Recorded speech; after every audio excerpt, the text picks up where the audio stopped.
Okay, hi, good afternoon everyone. My name is Jenny and I'm a lecturer in the School of Computing.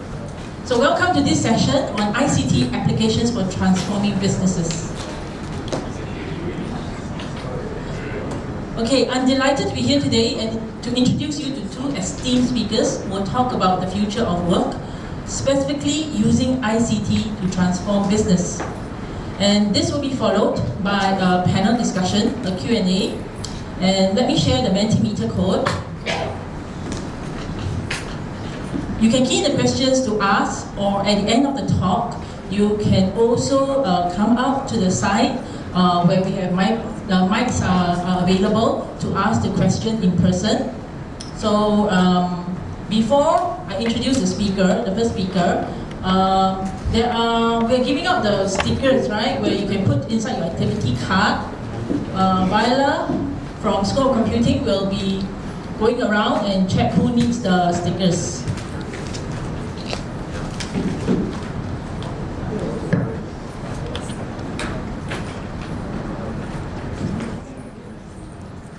So the Mentimeter code will be present in all the slides. So I'll just go on to the next slide to introduce my first speaker. Okay, ladies and gentlemen, it's my great pleasure to introduce you Maxim Tint. Maxim is the founder and CEO of Gtriip, a cutting-edge digital identity platform that is revolutionizing the way we check in and access various locations. Maxim's innovative solution has received the backing of top investors, including Global Brain, KDDI Open Innovation Fund, Capital Corporation, M1, NUS Enterprise, and Accord Ventures, and is currently serving over 35,000 rooms of hotels and office customers in 5 countries. With over 2.5 million digital check-ins completed to date, it's clear that Maxim and Gtriip are making a significant impact to the industry. Maxim is also the current Vice President of Tech Talent Assembly, a NTUC affiliate association of ICT professionals in Singapore. As a visionary leader in the field of digital identity, Maxim brings a wealth of knowledge and experience to the table. He is dedicated to delivering innovative solutions that put privacy at the forefront, and his passion for technology and his ability to make a difference in people's life is truly inspiring. So without further ado, please join me in welcoming Maxim Tint. Over to you.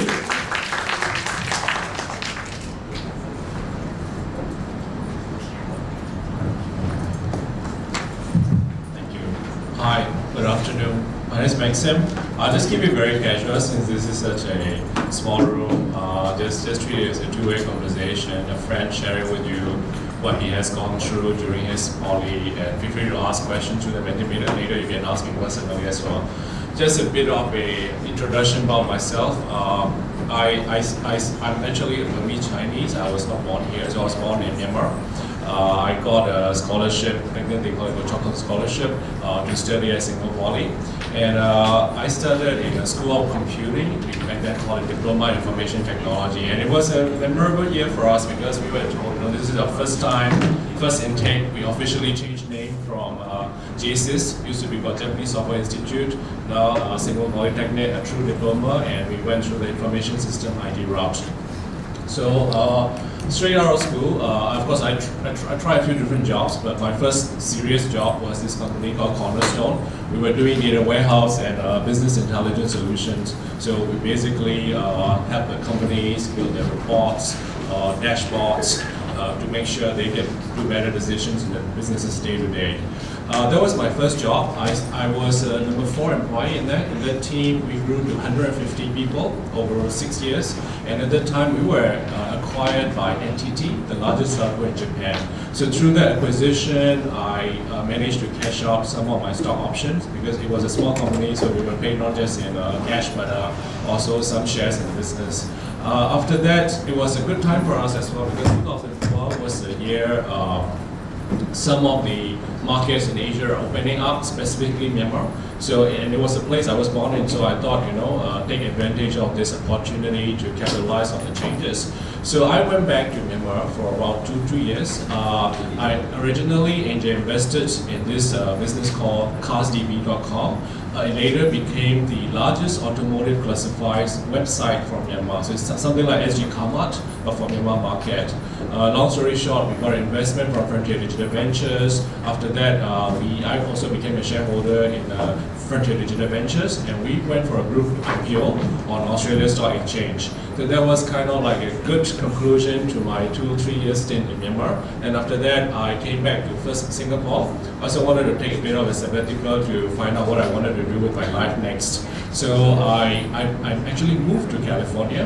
I lived in San Francisco for a few years. I did my postgraduate at Stanford, and I founded my first business as a CEO and founder.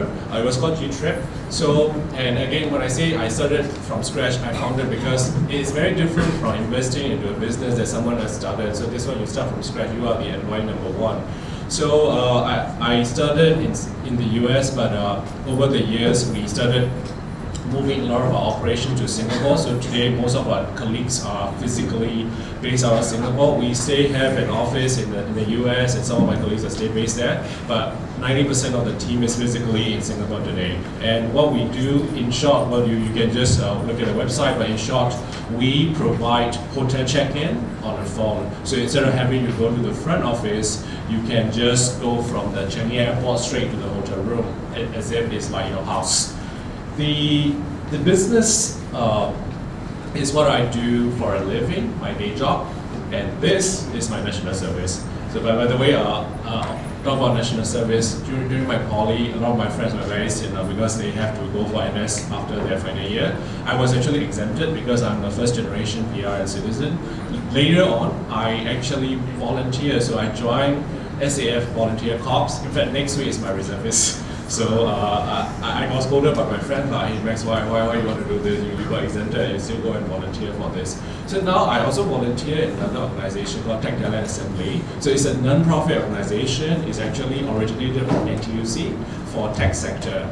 You might be thinking there are a lot of IT organizations in the industry. There's the ITMA, Single Computers, SCS, there's SG Tech. So the difference is that TTAP is very focused on employees, not the bosses, not the tauke, not the employers. It's really a labor union movement, a labor movement that represents every worker, so that every individual worker has a voice to make sure that the careers are protected. And this will come into useful whether you later end up working for a company in a tech role, or you yourself is a developer and want to start on a tech career. So essentially, join this labor movement. It's actually tied to NTUC membership. So if you join TTAP or if you join the NTUC and later get allocated to tech sector, it's the same thing. And it will actually allow you to network with the same sector people. It will actually allow you to have your feedback. So for example, if the government is trying to do a policy, a new budget, that will affect the tech sector, you actually have a chance to influence some of those outcomes. So you're welcome to join us. It's the same as the NTUC membership. And most importantly, recently you guys might be hearing there were layoffs. Google just laid off like 10,000 people. So when layoffs happen, TTAP works together with E2I to make sure that you get a placement in the right companies and make sure that your career is not severely affected. So I actually will keep this to 4 slides. This is actually my second last slide. I just wanted to share how I got started in these tech jobs. So I think it was like 2-3 years before my O-levels, my dad brought back this programmable calculator, Texas Instrument. And unlike a normal calculator, you can write code on it. So you can write a program to do things. And I was just trying to read this book. It actually has a game. So the game is a very simple game. You just shoot a cannon and you can adjust the degree of your cannon. If it's 45 degrees like this, if you shoot 90 degrees, of course it will come back down, right? So it's a very simple game. You have only one input. You can adjust the degree of what the cannon is, and the result, the screen will flash in red LEDs. It will tell you whether you're hitting the target or not. So it was quite amazing for me because I'm playing Mario on a Nintendo, and here I am, a computer that you can actually make a game out of. Of course, terrible graphics, right? You only see the numbers. But that really got me intrigued, and I really wanted to study or get a career that allows me to do more things like that. So that's how I ended up in an IT diploma. Of course, I also had to study quite hard to make sure I can get into the correct school I want, because back then Singapore Poly was still the top choice, and a lot of people were trying to get in. So it was actually not easy to get into, especially if you were very specifically trying to go after a specific course that you wanted. So with me being in the tech sector for 22 years now, there are some of the things that I've learned. If I could go back in time and tell the 17-year-old Max some things that I've learned over the past 2 decades, these are basically 5 things that I have concluded. First thing, I did this mistake myself. I just try to make sure that I get the first job so that I can pay the bills. But the thing is, there's a difference between a job and a career. The job only gives you a paycheck, but a career is something that you can grow long term, become better at, and probably increase your pay while you're also being happy. So make sure you do that soul searching on what you really want to do with your life next 10, 20, 30 years, and make sure you take the first step correctly so that you're building a career and not just trying to get any job. The second thing I learned is that it's not just about the company name. I mean, NTT sounds big, right? It's the largest telco in Japan. But what really makes a difference in your day-to-day life is the person that you're going to report to, your immediate boss, makes a huge difference in your career growth. You need bosses who not only has the ability and the skills to train and coach you, you need the bosses who has the bandwidth to do that as well. And you will be surprised. Some bosses are brilliant, but they have no time for you, no time to coach and train you. So you need to find your own boss who is able to help you grow your career, and make sure you're always looking out for that. If you can't find the right boss at the job, well, probably you need to look elsewhere. The next part is taking risk. So you realize I was in this system integration, data warehouse business. I started this e-commerce business with the original founder, and later I started my own business. So I think taking risk is a very important thing. And I must tell you this, now I'm 40 next year, it's getting harder and harder to take the risk. Now I have kids, I have a mortgage to pay, I have to worry about a lot of things. And when you are younger, when you're in your 20s, it's so much easier to fix things when you screw up. So make sure you take advantage of this flexibility. You don't really have to worry about a big family. Even if you sign up for a wrong job or wrong industry, it's not that bad. You can always click undo and change to a different job. So make sure you take advantage of that flexibility while you stay young. I probably did not take enough risk when I was in my 20s. I just stick with this job and make sure I got my bills paid. But after 6 years, I tried to experiment. Maybe I should have done it earlier, but the idea is that take risk when you can. And that leads to the next point about learning. When I got my first job as a data warehouse consultant, the first thing they asked me to do is, oh, Matt, you have to build the data models using your Clementine data mining engine. I was like, oh, there was a module in Poly. They taught Clementine, but I didn't pay attention. I was sleeping throughout the whole class. And actually, to be more specific, I played a lot of MMORPGs back then. So I was playing games at 2, 3 a.m. Next morning, of course, you're half asleep in the lecture, right? And I was like, okay, now I pay the price. I know nothing about Clementine, and I'm being asked to do this. And later, I got promoted to lead a team. I know nothing about leadership. So sometimes, BA at school, different modules, BA at the jobs that you landed. Make sure you are picking up the skills and learning as much as you can. You never know when you will get promoted into that role to lead a team or even lead a company. Last point, this is a Japanese word, ikigai. Very simple. Overlap what you're really good at. I'm trying to read from the left side, going counterclockwise. And make sure you can be paid for it. Because just because I'm playing games and very good at it doesn't mean that I can get paid for it, right? So you have to overlap. And also sometimes you got to look out for the trends outside, what the world is really looking for. And last but not least, it has to be something that you love. If not, you will hate going to office every day. And once you found this overlap of these 4 things, I think you have found a good guy. And sometimes you might not find it in your first job, second job, or even third job.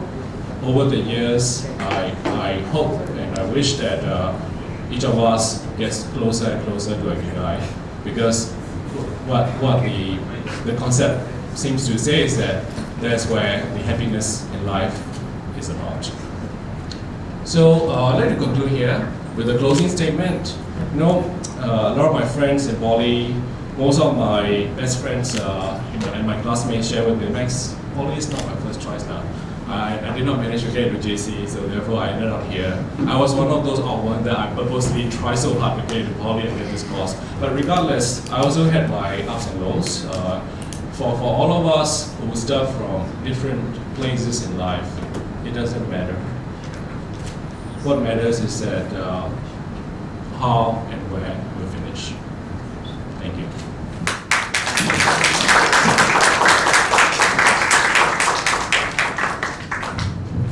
Thank you, Maxim.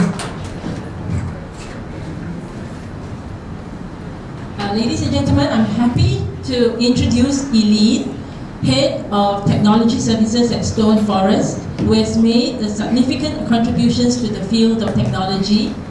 With a background in accounting, Eileen leverages her technical and financial expertise to provide advisory, implementation and managed services for IT infrastructure, security, and data analytics to clients across the industries.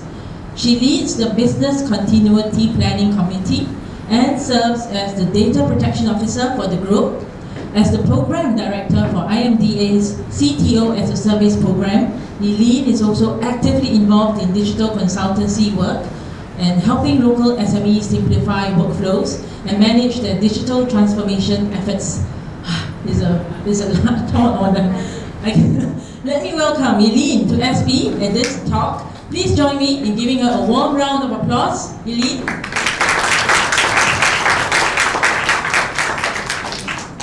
Thank you for the long intro. In short, you are talking to a boring accountant. Alright, so welcome, and I hope you have a good day today. My name is Eileen, as introduced. I'm the head of technology for RSM and Stone Forest Group. We are actually the largest local audit and business consulting group in Singapore after the Big Four. You will be wondering, okay, what Max have said just now is very true, right? You must really enjoy the work you are doing, and you may not end up in the work that you have studied with, which is very true. Yeah? Just an example, right? I took up technology because I have a strong interest and passion in technology. And I didn't expect it to go that far. Reason is also because I was very young then. In year 2000, I joined Stone Forest. At the time, I was like, okay, let's try. No, nothing, I wouldn't lose anything. And at the time, technology is not very, very welcome or popular. So I decided to take the leap. And today, this is where I am. I thought it's good that we'll share with you through our consulting work that we do with commercial companies, how technology have helped them in their business, and what are the trends that is going forward, so that you can plan your career accordingly, right? Can I have a quick show of hands? Some of you may have heard about Industry 4.0. Have? Don't have? 4.0, right? Okay, so maybe we take a look at Industry 1, 2, 3, and 4. May I know currently you are in which, do you know which industry are you in now? Which era? 4.0, very good, excellent. Heard about this? Industry 5.0? Heard about this? Yeah. So this is a very interesting thing, okay? I always enjoy technology because it evolved and it always centered around human beings, you and me. Industry 4.0 talks a lot about IoT, where Maxim's business is in. Industry 5.0 talks about how can you have humanity touch with all these sophisticated technology tools. And that's where we are in here. We are going forward towards the new era of 5.0. People are talking about IoT, people are talking about all the AI that you mentioned, you hear that, you'll be impressed with, but again, would you know what is 5.0 and what's the difference? Very simple. Some of you may have called Singtel, right? Maybe some of you may not call the bank so frequently at your age, but definitely Singtel. Any telcos, no name is mentioned. But when you call them, what happens? Please press 1 to reach this number. Please press 4 if you know this stuff. Agree? Yes? Is there humanity touch? Is there human touch? Is this personal touch? Don't have, right? So, if you look at it, what Maxim has the solutions, I have a quick glance. The solution has a lot of personal touch because you actually personalize it. You can actually make sure that through the technology I can check into the hotel. It's very personalized. But again, is it just through technology? We don't know. Yeah. So just to share with you, 5.0 is the next era, and you will be thinking, why do I need to know this? I always tell my mentees because I do a lot of mentoring for schools, as well as our new students who join us as interns, our new staff. I always say this. Technology is a double-edged sword. You must know how to use it to make business sense, economical sense. But at the same time, please do not forget personal. In the personal touch, human touch is very important, right? Now, I just want to flash a few key trends so that it has some relevance to you. It could be because you are an end consumer like me. We buy products along the way, right? And then you can buy from different channels. Agree? Online, physical store. So maybe I just have a quick show of hands. When was the last time you stepped into a retail shop to buy a t-shirt? When was the last time? Maybe you think about it. Most of you may have already started a lot of what I call it e-purchase, right? E-shopping, right? Very common. Agree? All this Taobao thing and Tencent you are very familiar with. Now, the embrace of omni-channel is very important. You will see that there's a trend moving towards this. Now, omni-channel is not just about online e-commerce shop. It's about being in a retailer who has many of such platforms trying to organize and centralize their sales strategy, pricing strategy, and also going after the different customers, their customers. So we do see that in the next few years, for those of you who are in digital experience, for example, UI, right? Please take note, this omni-channel is going to change with the fact that we are moving towards the Industry 5.0 era. So what does it mean? It means that you will also need to bear in mind that maybe in the course of your work, you are a programmer, you are a data analytics, or in any form that connected to e-commerce platform, omni-channel is going to be one. So do not tie yourself to say that I will only want to look at e-commerce platform. One platform is full. There is no more such thing as one. It is a borderless world. The e-commerce platform is also going to be cut across different sales platforms. Now, omni-channel is important because it helps you or companies or businesses digitalize their business journey, their customer journey. Purchasing power are better with you. Now, some of you may have bought flowers for your girlfriends, right? During Valentine's Day. For those, I see some nodding heads, very exciting. Okay, I know I'm coming to that point. For those of you who bought flowers last year, maybe this year you already started to receive emails, notification, telling you that, hey, so-and-so, last year you have bought a bouquet of flowers. Would you like to replace your purchase? Yeah? You see this? This is what we call human touch, personal touch, right? You use technology to sell your products, which are a bouquet of flowers, but with all these small little things that help you spice up the customer journey. So far, so good. Okay, I help to relate as much as possible to the cost of your work, to your studies. They also help to reduce costs. Nowadays, not many people have retail frontline store. Very seldom, because you will end up paying a lot of rent, right? So companies are moving to the e-platform. And because your business, if the business that you see businesses moving into digital platform, do they still need to have any person trying to consolidate and print out orders? This is not expected, right? So in the course of your work, if you are in the business IT students, for example, business workflow, you realize that nobody will want to look at paperless. It's totally paperless. Alright? Okay, so far? Good. Next one. Rise of the cloud. Some the generations in this room definitely are very cloud, I would say, comfortable with cloud usage. Agree? But you may realize that businesses, most of them, are still not. Okay? Even though the push from COVID-19, many companies, trust me, a lot of companies are still quite manual, are still quite on-premise set up in infrastructure. So what does it mean to you? If there are more and more solutions on the cloud, you in your profession, in one way or another, be it from the cybersecurity space, be it from the software design perspective or development, your way of thinking, your way of coming up with the solution must change. Must change, right? And the next level of how people are moving into the different type of cloud is what we call a multi-cloud platform. Some of you may have heard development stack, right? How many of you are from the development or programming faculty? Learning programming? No? A little bit, must cover, right, in one way or another. Yeah? So this is something where programmers are not just doing hard coding. Okay? Gone were the days. They will look at where do I deploy my applications at the end of the day? Is my application secure? And if I need to have multi-cloud, that means hosting on Huawei, Ali Cloud, or even Azure or Amazon, how do all these able to synchronize with me with one single code? See the challenge? Yeah. Now, this tech metaverse is something where I think all of us are all familiar with. Correct? Everybody very familiar with all this, right? Yes. Talking about VR, AR, MR. Importantly, of course, the Web3. Yeah. Cryptocurrencies, I think, is something where it will take a while to be matured. But looking into Web3, it's already in presence, in active. So by the time you finish your NS, maybe this will become a very mature technology. Okay, we always advise our clients who wants to look at this, which I think is good for you to know.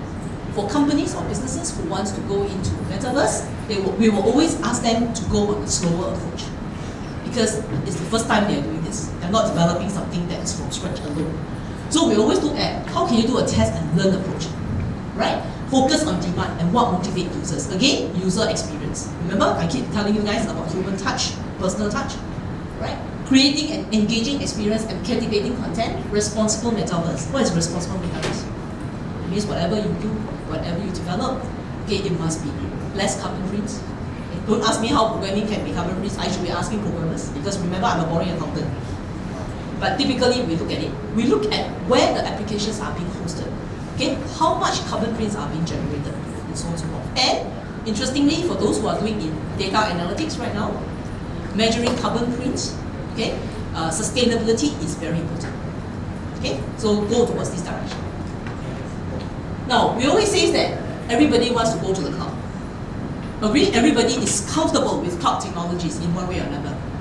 But when you do this, you notice that the cyber risk is also, you also face a different set of risks.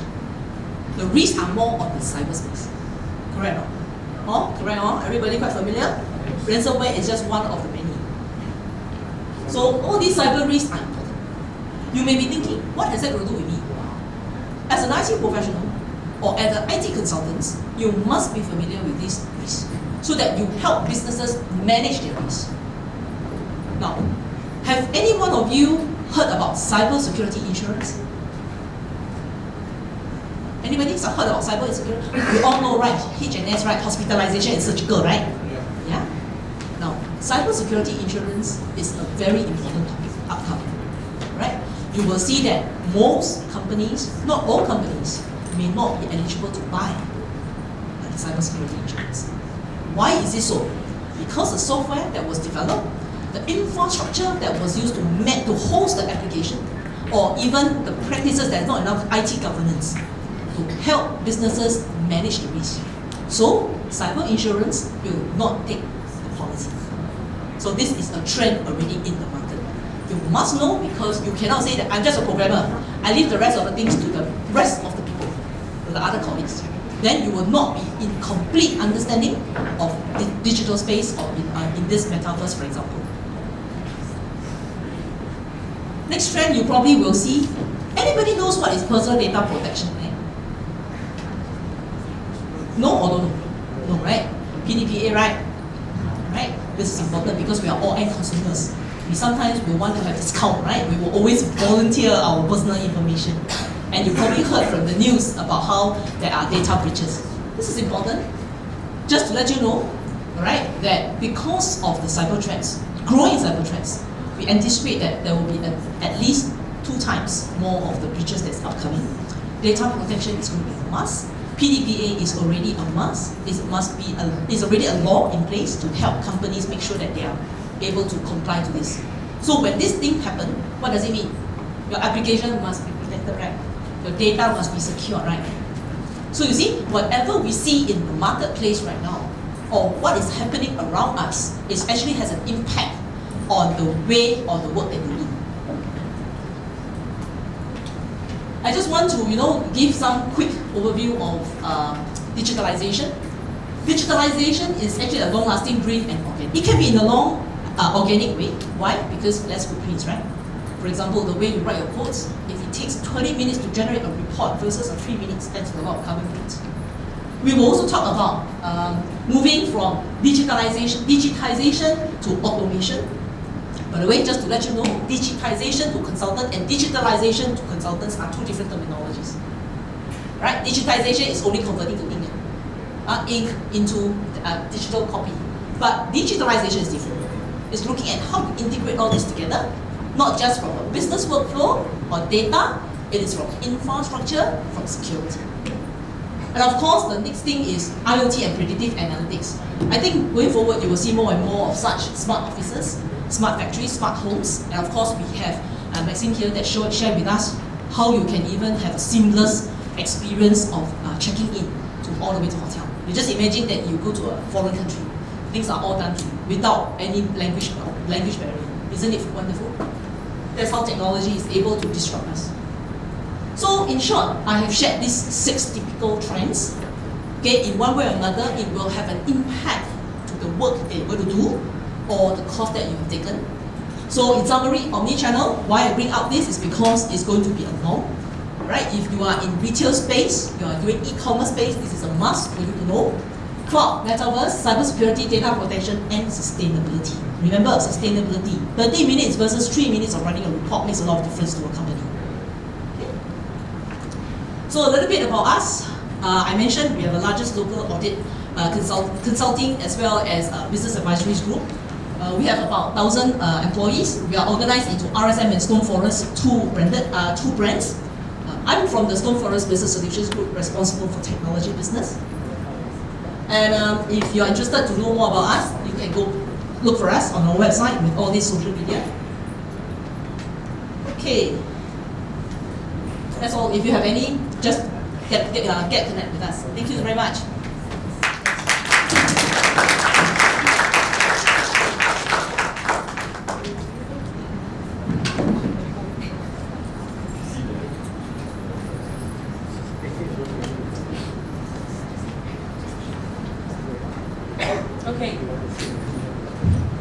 Okay, ladies and gentlemen, we have come now to the most exciting part of our program. It's the Q&A session. Can I invite my 2 speakers to the stage? We will now be opening the floor to questions from our audience. So whether you have a question about the future of work or any other related topic, our guest speakers is here to answer them. To ensure a smooth and efficient Q&A session, please state your name and school before asking your question. And for those who would like to ask the question through Mentimeter, well, it's up here. And I did receive, while Maxim was conducting the talk, I did receive a few questions. So probably we can answer that. So, but on the floor right now, who would want to start the first question? You can come over to the mic, or if it's okay, you can just speak from where you are. I will try to listen and understand your questions.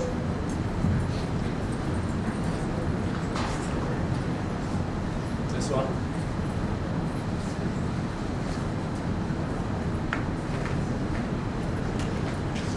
Don't quite understand the what 3 minute, 30 minute. What if the 3 minute one use more than the 30 minute one? Okay, I do example, okay?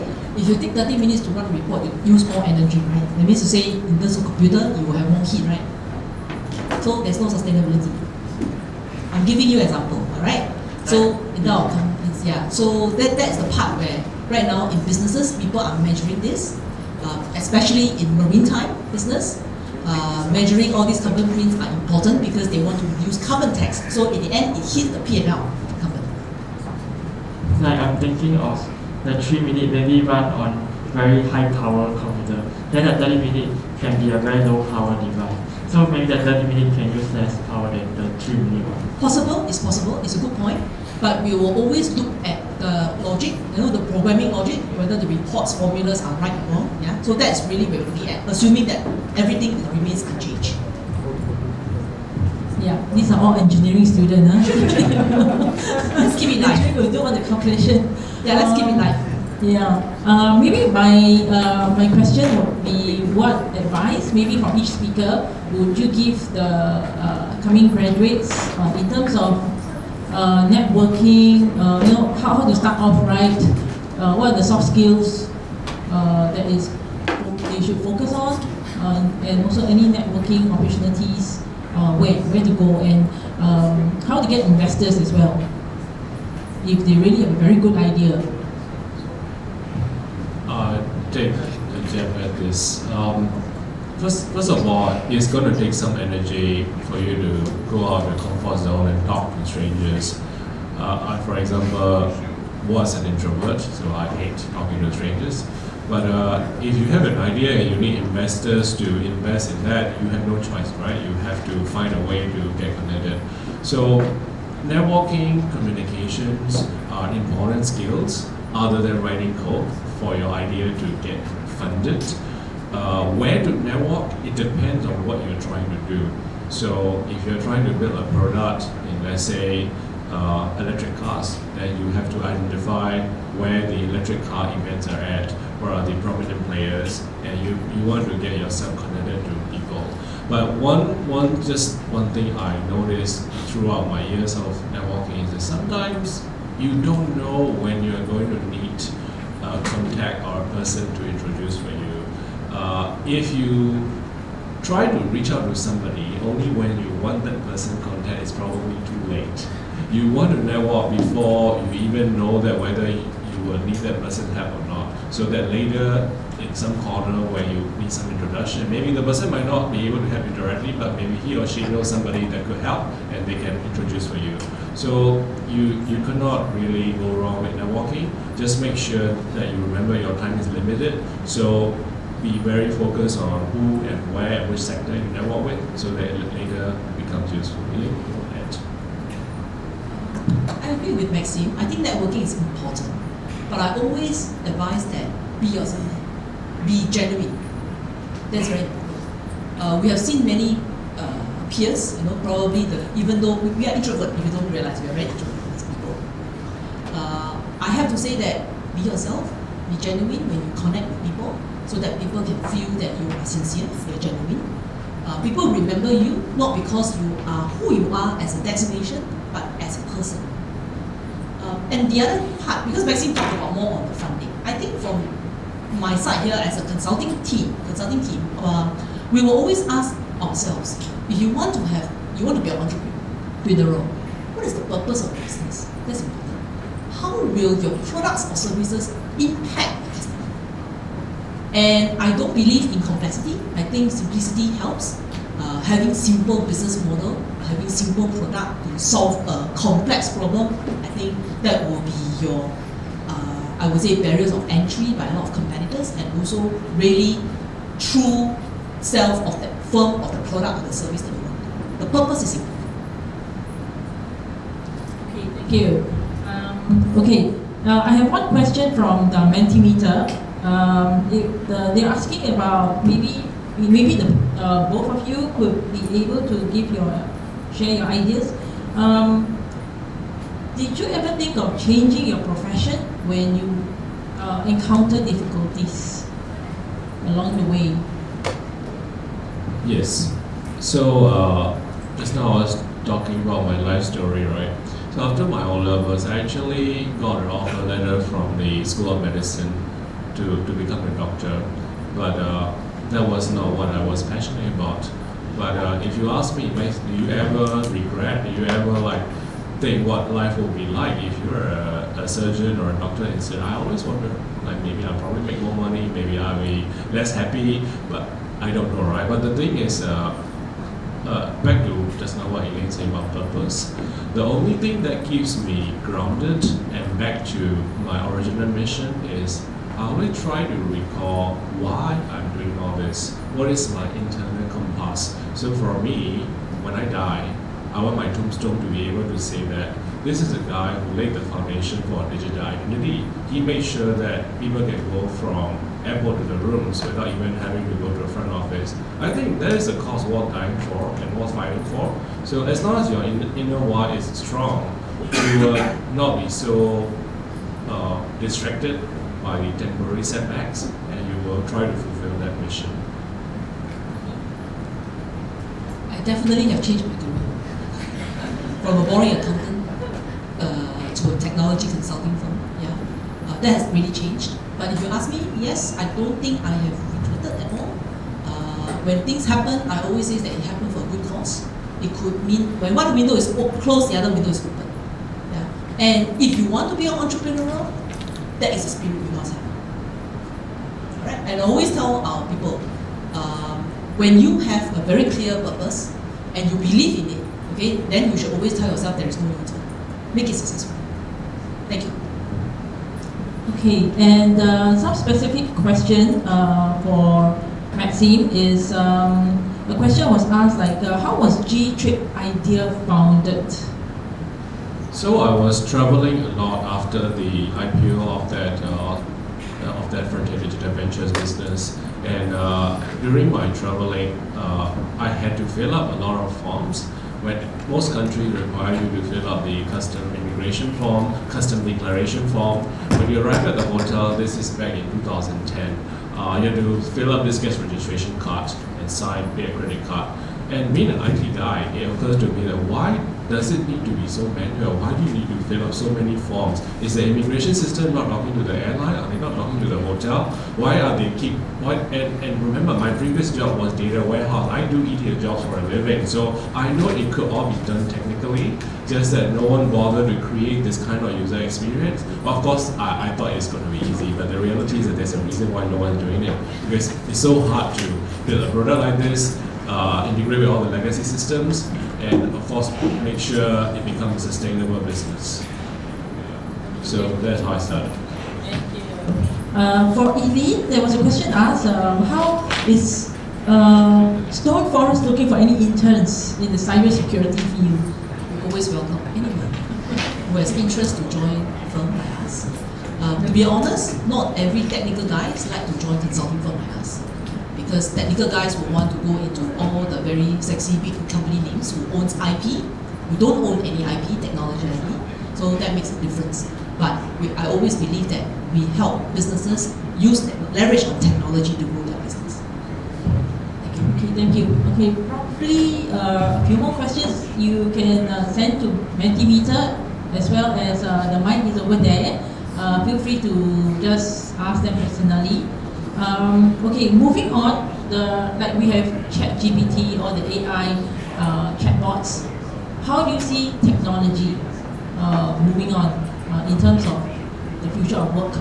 You know, where I want to work in, and what sort of skill set should I be studying on? Because we are all engineers, right? In this room, the majority are engineers. Then, where should I be anchoring my knowledge gathering after I graduate, in order to be at in the forefront of the workplace, right? Maybe I take this question first. Remember I said about Industry 4.0, 5.0? Use yourself as a guiding stick. If you are an end consumer, how would you want to be treated? How would you want to have that user or customer experience? You know, like what Maxim said, right? He realized that this is a very simple business model. Keep repeating all the information when it comes to a certain country, visiting a country. So he says, how do you digitalize this? So this is the part where I always believe that be true when you walk on the ground, you yourself experience it. You are the best customer for yourself. Maxim? I think a lot of jobs are going to go away. That's a reality. Even coders are not safe. If your expertise is just a few programming languages, and if ChatGPT kind of neural networks reach a point where it could generate the code autonomously, then these jobs are going to get replaced. But what I find very hard to replace is leading people, managing relationships, convincing people to try to do things. They always say that if you can get a team of 11 people, like a football team, to merge towards the same direction without fighting each other, you can actually get almost anything done in the world. Because it's so hard to get people to agree, align, and merge together with you. So I think those are the soft skills that are not going to go away. I don't think ChatGPT is going to be successful in convincing my mother or my wife to do something, because that's going to take a lot of EQ, emotional quotient, EQ, to be able to convince people, walk together with people. So if you think that your skills are going to get automated, well, focus on the soft skills that are a lot harder to automate. Okay, is there any other questions? Yes.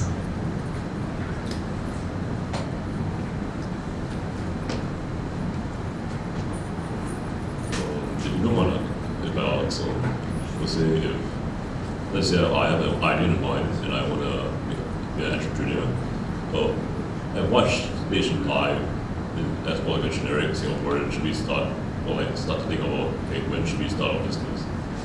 And do you have any tips about it? Yeah, that's my question. I'll try to answer first, and Eileen can chip in, I guess. There's no right or wrong age, right? I mean, they use joke about the 30 under 30 list of Forbes and 20 under 20. Where does it stop? What about 10 under 10? Are you too young to be a prodigy? But jokes aside, starting a business is going to be a very painful thing that you will ever choose to do, because there are so many ways to fail. So we are based in Block 71 for our Singapore operation, whatnot. They call it the Silicon Valley of Singapore. And you know what? Every year, I see tenants come and go. We've been there for 8 years now, and almost every year without fail, 90% of them, 90 out of 100, will close their shop and they just move out because they are unable to secure the next round of funding. COVID killed their business. They tried to pivot, doing very well. Then after COVID ended, the end of COVID killed their business. There are many ways to die, and some things that can help you reduce that chance of dying. One of them is experience. Another one is network. So if you're not very sure and if you haven't even found the purpose, don't do it yet. Wait until you have. Because the last thing you want to do is to go out there and say, I want to be an entrepreneur and just become an entrepreneur for the sake of being an entrepreneur. You have no mission, you have no problem to solve. Then you're like, okay, I can't be an entrepreneur without a problem. That's such a problem. That's a wrong way to do things. I think you first need to make sure that you accumulate the skills, whether by working for a company, working for a startup.